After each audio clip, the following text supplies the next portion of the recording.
Okay, सो हमें convert करना है इथेनॉल टू ब्यूट टू इनल। देखो ये थोड़ा सा दिमाग लगाने वाला है, थोड़ा सा इंपॉर्टेंट है, ठीक है। ये एल्डिहाइड का हम कन्वर्जन कर रहे हैं। तो देखो आपको यहाँ पे क्या करना है, इथेनॉल जो आपको दिया हुआ है, देखो इथेनॉल तो आपको पता होगा आप लोगों को क्या होता है, CH3CH जो आपका इथेनॉल होता है, ठीक है, ये तो हमें पता है। अब देखो अगर आप एक इथेनॉल से रिएक्ट कराओगे यहाँ पे तो ब्यूटेनॉल आपका कभी नहीं बनेगा। तो हमें यहाँ पे क्या करना है, हमें 2CH3CH हमें लेने पड़ेंगे, मतलब 2 हमें इथेनॉल लेने पड़ेंगे। और हम इसको किससे रिएक्ट कराएंगे, हम इसको कराएंगे डाइल्यूट NaOH से रिएक्ट। अब देखो डाइल्यूट NaOH से जब आप रिएक्ट कराते हो आपकी कौन सी रिएक्शन हो गई, ये आपकी कौन सी रिएक्शन हो गई, जल्दी से वीडियो को पॉज करके कमेंट में बताओ, ठीक है। मैं बता रहा हूँ, ये आपकी रिएक्शन हो गई एल्डोल कंडेंसेशन, ये एल्डोल कंडेंसेशन आपकी रिएक्शन हो गई।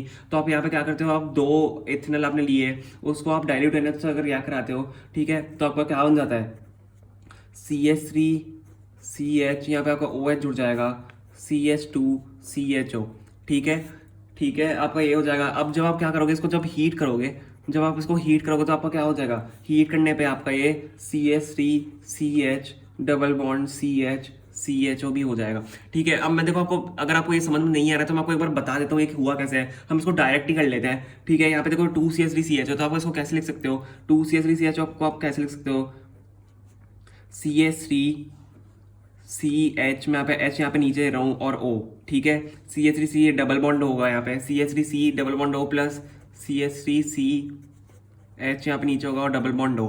हमने 2 इथेनॉल ले लिए, 2 इथेनॉल लिए, इसको ऐसे लिखने का तरीका मैं बता रहा हूँ मैंने क्यों लिया। अब देखो यहाँ पे आप क्या करोगे, अच्छा यहाँ पे जो 3 हाइड्रोजन है, अब आप जब इसको डाइल्यूट NaOH से रिएक्ट कराओगे, मैं आपको सीधा डायरेक्ट ही बता रहा हूँ, वैसे भी कर सकते हो, ठीक है, इजी आपको समझाने के लिए कि ये आया कैसे, मतलब आपको तो समझ आएगा ही नहीं।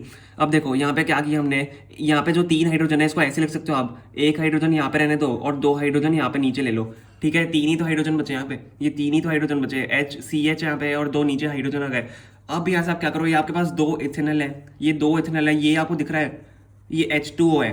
तो आप यहाँ से वाटर बाहर ले लो। अब जब वाटर आप बाहर निकालोगे तो आपका क्या बच जाएगा, ये आपका क्या हो रहा है, CH3, ये आपका CH है यहाँ पे।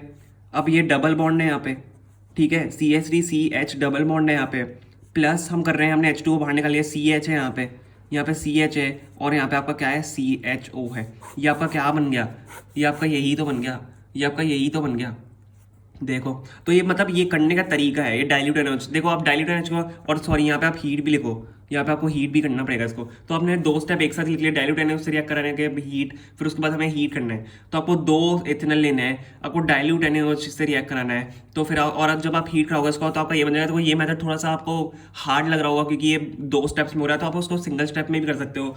2 इथेनॉल लेना है, यहाँ से 3 यहाँ पे हमारे पास हाइड्रोजन थे उनको अलग अलग कर लो, एक यहाँ पे रख लो, 2 नीचे ले लो, क्योंकि आपको यहाँ से वाटर निकालना है। अल्टीमेटली आपका गोल है आपको वाटर निकालना है। वाटर निकाल के जो रिएक्शन है उसको एज इट इज लिख लो, डबल बॉन्ड लगाना है यहाँ पे CH में, और CHO तो आपका यहाँ पे है ही। तो आपका ये क्या बन गया, ये आपका ब्यूट टू इनल यहाँ पे बन गया, ब्यूट टू इनल आपका बन गया। आपकी कौन सी रिएक्शन है, एल्डोल कंडेंसेशन रिएक्शन है।